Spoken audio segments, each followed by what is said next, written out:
This is The Art of Startup War, and I am your sensei, Brian McMahon. Now, in Season 1 and 2, I got inside the minds of startup investors. In Season 3, I brought in entrepreneurs to share their startup journey. Here, in Season 4, we combine both, so you can hear investors critique the investment value proposition of individual companies. You're going to hear how investors make decisions to invest in startups, what makes a great entrepreneur, and how billion-dollar companies are built. So tune in every Tuesday, 10 a.m. on all the major platforms. You can empower your tribe by sharing the podcast, and remember to subscribe, rate, review, and leave us a comment.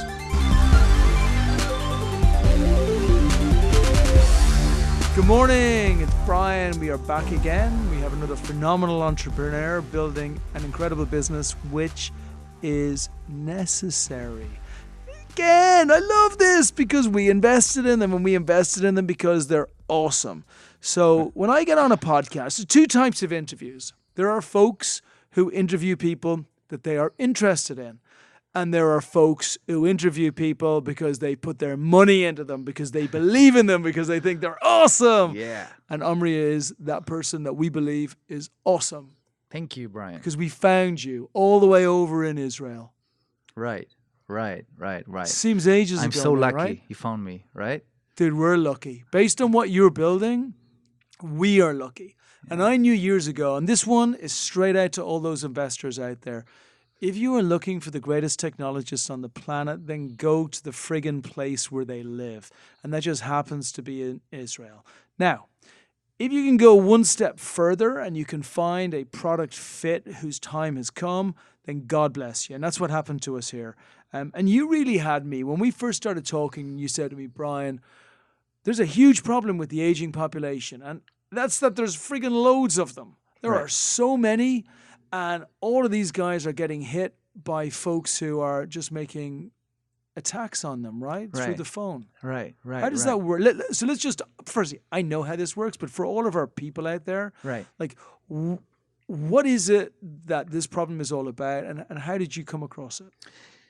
So I came across it because I wanted to do some good in the world, and I thought that actually older adults need technology to help them cope with problems they're experiencing. Yeah. The world's population is really getting older, and it's gonna be like on the shoulders of the younger generation. So I thought, why won't I try to dip into this domain and try to create something awesome there? And I try to map the existing pains. And to begin with, I thought loneliness was a very, very grave issue where technology could really help. And I tried to create a platform that connects between students and older adults, helping them with daily tasks like taking them to the doctor and stuff like that, or giving them a ride. But then, when the older adults themselves and their adult children came to me and they asked me, "Who are you? Why would we let you into our father's place?" And I said, "Whoa, guys, I wasn't the one who approached your dad. Your dad approached me." But they were really nervous about it, and with reason, Brian. I mean, older adults get scammed on a daily basis, time, right? All the time. Like, it was. By the way, as I was driving over here, right. I heard them talking about little puppy dogs that they're selling to older people, but they're not real puppy dogs. And there have been something like 5,000 pretend dogs that have been sold over the last couple of months to older folks. And these are people picking up the phone, calling them up and saying, "Hey, Mr. Smith, a dog would really be beautiful to have as a companion in your old age." Yeah, like these guys, it's not even about heart. It's about, it's so easy to be able to take advantage of someone who's not prepared for it, that they're now targeting them. I won't say exclusively, but to a very high level. No, I mean, they are the primary target of the perpetrators, by all means. It was published in Bloomberg that $37 billion are stolen each year from America's elderly. Wow. Yeah, and according to the FTC, the Federal Trade Commission, 70% of all fraud attempts are perpetrated over the phone, right? So that includes robocalls, but not only. That also includes live person calling from wherever. It can be United States, but it can also be India, Philippines, etc. They call and they try to manipulate the older adult, their victims, to give them anything. It can be their credit card, it can be their social security number. So we're here to put an end to that. Beautiful. Yeah, and Beautiful. I thank feel the you, conviction. thank you. And Wow, it's a wow, wow. real, and it's a world. Look, you are helping the world as well. So one thing is about creating a company that has a product fit and a need and everything else, but it's beautiful when you have something on the back end where every single night that you go to sleep, you can think, we've stopped some people from getting scammed today. Yeah, yeah, exactly. I mean, I wouldn't do it if there wasn't any money involved. Obviously, if we didn't have like a robust business model, but the fact that we're also making the world a safer place for people to live in, that really adds to that, right? Awesome. So now one thing is recognizing there's a huge problem.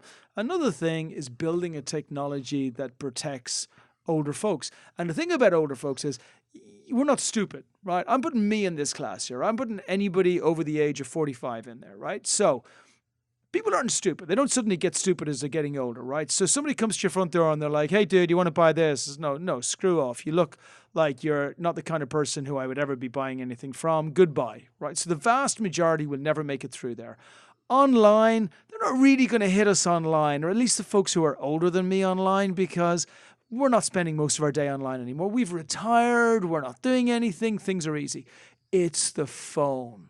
They get us on the phone because everybody seems like a nice, reasonable young man when they pick up the phone and they call you in their nice, polite voice, telling you about the amazing opportunity that's coming your way. Yeah, and there's a lot of research about the fact that older adults, their cognition falters after their financial judgment. So they're basically unaware of the fact that they're being scammed, like you can detect it by yourself, right? So what do you mean? What happens? So they are being more naive. They're becoming more naive, more trustworthy with. More trusting of more people who are trusting of calling them, more yeah? trusting of people. Sorry, yeah, yeah, and that what happens, and that's why they are the ultimate target Is this for something those that scammers. happens at a certain age? You start to believe the world is a better place? I mean, the cognition falters, Gotcha. but the financial judgment. I mean, someone can, there's this, a plastic, like the glass here you're drinking from this coffee, right? And someone can call my grandma and tell her, listen, I have this amazing glass and I want to sell it to you for $200. And she says, oh, wow, this is amazing. And what happens is that she gives her consent, either that or he sells her 5 iPads, whatever. She doesn't Yeah. need them, right? Yeah. But then Yeah. the courts can do nothing about it. Man, it pisses you off. It's Yeah, so bad. they can do nothing about it because she gives her consent, and the perpetrator has the recording of that, right? So And a lot of these perpetrators, you never find them anyway. They're a number you can't of call course, of back. course. Like this is their The job. SEC tries to really to battle them, but with not like great success. Like yesterday, literally, the Senate passed a bill to fight robocalls because this Good. is like with almost a unanimous decision of the Senate, like I don't remember, like 3 objectors or something. But really, it's an enormous problem, and the existing solutions, Brian, the existing solutions are based on blacklists. I bet you know Truecaller, maybe you know RoboKiller, maybe you know HIA, whatever. Those are blacklist-based solutions. So when you're getting a phone call from someone, they look at the number, and then they're telling you this is a potential spam or scam, whatever. But the perpetrators today, they have the option to manipulate the caller ID. They invent numbers. They call it neighbor spoofing. So they reach to your neighborhood and they change the prefix and they invent this number, which was never detected anywhere before as spam. and therefore remaining undetected. Yeah. Now, what we do is completely different, Brian. And how did you come up with what you do? Because I know what you do, but it is extremely technologically challenging. It's not a simple thing to build. It is. Was it suddenly eureka? Okay, I am going to build a robust technological solution that will be able to predict and see and protect and then deal with the calls as and when they happen, or was it piece by piece? So, we got like our team is comprised of IDF veterans from the technology arms of the IDF. So we have quite a lot of experience with that. Yeah. So we bring Israeli technology into that, and we thought, how can we? And by the way, for those of you who don't know this, this is the technological arm of a very elite unit within the Israeli army, which is renowned around the world for having the best unicorn founders, right? I mean, it's supposed to be for like the best cybersecurity, but in reality, it's the best unicorn founders.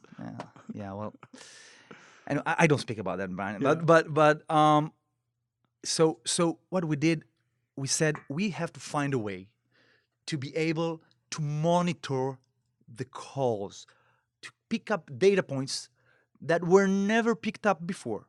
So no app / existing solutions do that. So what we do, we pick up some data. It can be the audio, it can be the content, it can be the voice of the caller, it can be also the metadata, and we analyze it. We put that into a machine, like a risk engine, and each call gets a risk score. Now, once the risk score starts to go up, we are intervening in real time. So we're going to give notifications, vocal notifications. What constitutes a risk score? Well, So what would push it up? so for example, okay, when we have like we hear, I mean, our machine, right, our algorithm detects that the audio, that let's say someone a perpetrator identifies himself, presents himself as if he's calling from, I don't know, New York. Then we start to analyze the audio, and then we are able to say that the perpetrator is in fact not calling from New York, but from the Philippines. So that's one indication that this is not a genuine caller, right? Another example is the content of the call. So there's the IRS imposter scam, and there's bank imposter scams, and there's the grandchild imposter scam. So there are dozens of well-known types of scams. So we've built our algorithm according to the pattern of those scams. And all those perpetrators, they're calling from huge call centers, either in the US or in other countries. And they have those predetermined scripts they are working according to. And once we detect that someone is working according to that script, we intervene. So that's how we know when to intervene. Wow. So it's real intelligence being used on it. This is not. Sure, for sure. We're using machine learning, and as we gain more and more data, we will be able to improve the algorithm we're using the existing data, right? How difficult was this to build? Well, it is pretty difficult to build because right now we are just on the verge of beginning, like, collecting the data, and we had to come up with an interim solution that will give value to our users. So we had to like map all the existing scam types, and we had to find a way to be able to monitor the call themselves, because we're using on mobile devices, right? So no landlines, which are a dying breed. They've already died. Yeah, well, no, but older adults sometimes use landlines, but it should be noted that there are less and less use. The usage is really getting lower and lower. But we are able to actually monitor the call. We are platform agnostic. We are device agnostic. We are OS agnostic. So we're able to monitor each and every call using a mobile device. So yeah, that too wasn't very simple, and let's leave it at that. So what comes next? You've built a device, which is phenomenal. We invested the money in you to build the device. We absolutely, and we're very similar to you. We love the fact that you're helping older folks. We love the fact that this is a really good social need, but we love the fact even more that as a son of a mother who's in her 80s, I want her to have this. Right. Because I know that some schmuck out there in Right. friggin' Detroit or Nigeria or Northern California or Alaska or Mexico or all of the above is going to pick up the phone and call her in a very nice accent, and I can't protect her. Right. I can't protect her on the phone. Right. And she has her bank cards and her passport and her everything. And you won't even know about it because in most cases, older adults, they feel ashamed. Yeah. They're shy about the fact that they've been scammed.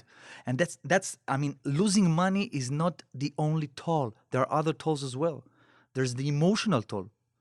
Not just among older adults, but mainly. And it is well known that 70% of people who got scammed, they have anxiety attacks. Older adults who were scammed are 3 times more likely to be premature dead. That's terrible. It But is it's very understandable because you trust somebody on the phone, then you realize that you were stupid, and then you think you're going to be stupid again, and then your life turns into just a continual worry. So I think it's brilliant. So what comes next? So next, we're gonna launch next month our beta program that basically is gonna allow anyone who wants to try our solution to try it, and we're gonna start working with some institutions. Because that's what I was thinking. I see the institutions grabbing this. The folks who've got residential homes, nursing homes, the folks who are working on platforms that help older people. Right. If I'm sitting in one of those institutions and I've got 2, 3, 4, 500 or 5,000 older people in my care, and I know they've all got smartphones, then I need to protect them. So we've already established a couple of collaborations with daycare centers and home care agencies. Makes sense. That Brian, 95% of all Americans want to age in place. Age in place means aging at their own homes. And they're not able to do that because their homes won't allow it because they don't have the proper infrastructure. And there are dozens of agencies, there are hundreds of agencies, maybe thousands of agencies that were established to provide that exactly. So they provide like doctor visit, nurse visits, warm meals, 24/7 hotline, a fall detection device, emergency button, etc., etc., etc., etc. They need to have another layer of protection on the phone. 100%. And they want to bundle us into their solution. Beautiful. That really adds to their value proposition.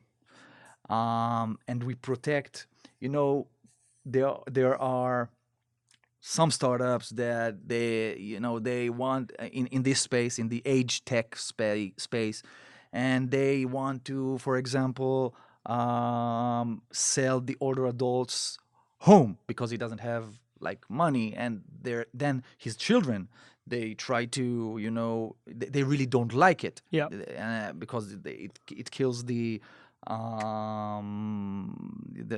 family environment and everything. Yeah. not the family. How do you say what's left when people pass away? Their will. How much heritage money do they give their inheritance? They give to the inheritance. kids? Yeah. So sorry about that. So we do exactly the opposite. So You're protecting. we protect inheritance. the parent, but we also protect the inheritance. So because you make a very interesting point. When I'm thinking of folks getting scammed, I'm thinking of folks getting scammed for like $1,000 or $5,000. But actually, people can lose everything.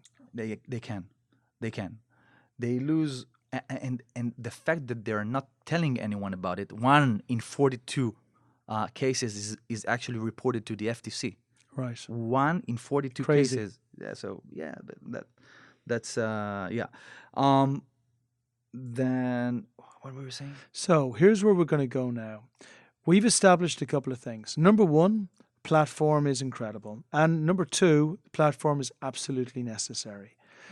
We have already invested ourselves for all of the reasons that anybody listening today. And by the way, whenever any investor looks at these things, they think to themselves, okay, number one, do I like the founder? You're an incredibly strong founder, both in the fact that every single thing you've ever told me that you were going to do, you have done and more. Thank you. The product that you've built is absolutely beautiful. The user experience is simple, it's classic, and it's so easy to use for the end user, which it has to be because they're going to be an older person, right? You've raised the money to get everything built. You're now in a place where you can go through massive scale. Let's look at where a strong founder with a company which is built through great technology, through one of the leading countries on the planet, what are you going to do next? How much do you raise? Where does it take you? And then paint us a picture of what the future looks like. So right now we're looking to really get to a substantial amount of revenues, which will allow us to raise a seed round. So right now we're just looking for a small pre-seed round. Small bridge. Small bridge, yeah, small bridge that will give us the head start for really getting us where we want to be, which is hundreds, millions of subscribers every month, older adults, right? You're really, the more I think about you, you're more like the security camera on the phone. So in the same way that you would have a We like security to camera, like Ring. So you're very similar to, if ever there's a unicorn here in LA, which was called Ring, and Ring had a doorbell which really had a camera on the door, and you could open the doors from the inside. But really, it was security, right? It was security on the front of your door. Somebody's dropping off a package. Somebody needs to get into your house. I need to know who they are, and I need to trust them. You are really the Ring for the telephone. You are the all-encompassing system. So, and I say this not just because Ring became $1 billion company incredibly quickly, and they brought in very, very big influencers who came in because they believed in the mission. I believe the road is going to be very similar for you. Firstly, as a small cost per month subscription service, there's no reason why every older person or every kid of an older person should not have their parents signed up for this platform. Right. And then number two, there's no end to this because of the amount of baby boomers we have in the world right now. Right. Right. And what you said earlier, I mean, about being, we like to refer to ourselves as antivirus of voice. So we are voice antivirus, like the computer has an antivirus, right? So when you're going to a suspicious site or you're getting a suspicious email, so Google will stop you, right, and would say, okay, but when you're getting a phone call, no one tells you whether or not it's a genuine caller. So we're there to really bring back trust into phone calls. It's that simple. That's what we're gonna do. Yeah, and so you'll do a small bridge now, a couple of $100,000. We'll use that to get good amount of paid users, right, and then we'll go for the seed round, which I actually think your seed round will come pretty easy over in Israel. I think once you get the users over here, folks in Israel see it. Sure, it's a pretty. I don't want to say it's an easy road, but it's a pretty well trodden road. Yeah, when you go there, and then we're going to bring you right back over here to do your Series A. Right. There's no doubt in my mind. Right. This is where you'll do your Series A, because at that stage, the users and the monthly revenue will be high enough that will come in with around a 3 to 5 million, and then grow this to being one of the greatest antivirus companies for phones on the planet. Right. Exactly. That's it, right? Simple, huh? I like that. So talk to me a little bit about your background. So now we're talking to the investors. So users hear this. If you're a user and you don't consider this for your older relations, folks, friends, anything else, then you're crazy in my mind. So you got it already. We're now moving to investors. For investors listening to it, what they've heard from me is Brian has said he invested in this company and his company invested in this company because we love where you're going in the future. They have heard me say that I have been personally extremely influenced by the fact of where you come from and the skill set that you have built based on you being over there, right? So I feel your team is very strong. Right. I'm also very influenced based on the fact that you've done everything that you said you're going to do so far, and I absolutely love the product fit. So we've established great company, great founder, Expert Dojo have invested into it. The platform looks amazing. We know that it works. You're out of beta. The majority of the risk of will this ever get to market is gone. We also know that once you get your seed over in Israel, then you're going to build up the revenue again, your Series A is going to be in a good position. Right. I want you to imagine that your mom is the investor that you're talking to, because you convinced me already. You convinced me that it was you. So now you are speaking to the person that you hold dearest to you in the entire world, and you are telling her why Elefend is a great company to invest in. What would you say? Just you and your mom. You're sitting in the kitchen. You got a cup of tea there. Saying, Mom, here's the deal. This is going to be an amazing company once we have our user base, and we're going to show the world that phone calls can be trusted again.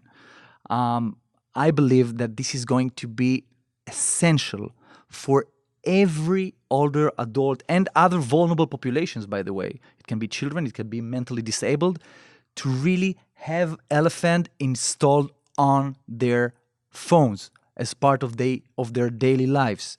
I agree, by the way. I agree. The thing that really got me before is the size of the market and the small amount that you need per month. It's a tiny amount for folks to pay. What I believe is going to happen, I think you're going to, I really, by the way, I also really liked the way you're going to start marketing. Rather than going B2C, you're going B2B2C. Right. So you're hitting all of the organizations first. Right. And the organizations have got access to hundreds of thousands of people potentially, like each one. A few smaller, a few bigger, but there's a huge thing there. What I think is going to happen next is you're going to end up going B2C by default, right? Because the C's are going to start contacting you, and you're going to get folks like me who are just going to say, I don't want to have to go through these. Let me come through you. But this is where it gets really interesting. I think the phone companies are going to come directly to you, and they're going to say, we should be offering this as part of our service. They have already showed some interest in what we do. They, by the way, thought that it can be a general population product rather than just for older adults, but you have to be focused, right? Absolutely. And I love that you say that, by the way. That focus on your avatar and making sure that your messaging and your marketing is directed at that, absolutely beautiful. Yeah. So yeah, definitely. I really believe that once we have our user base and we have the data and we have everything up and running, this would be something AT&T, T-Mobile, Verizon, Sprint, everyone want as part of their package, offering that to their clients. Beautiful. So here's the deal, investors. It's real simple. You got a similar choice to make that I already made. You have an amazing founder. You have a product that's time has come. You have the beta, which has already been built. We can already see the traction that's coming through for the new customers that are just starting to come on board. You have a tiny, tiny, tiny window where there is a bridge before they go back over to Israel to get their seed. This is your chance. For everybody looking to contact you, how do they do it? So my email address is omri@elefend.com. Omri. Which is a D, right? Elefend, ELEFEND.com. Beautiful. Okay, perfect. And parting words as you're leaving the podcast? Well, I'm really excited. It's my first time in LA. So boom. Yeah, so I've been a couple of times to California, to San Francisco, and New York, but first time in LA. I really loved it. I really loved what you've done here with Expert Dojo. Seems like really amazing accelerator.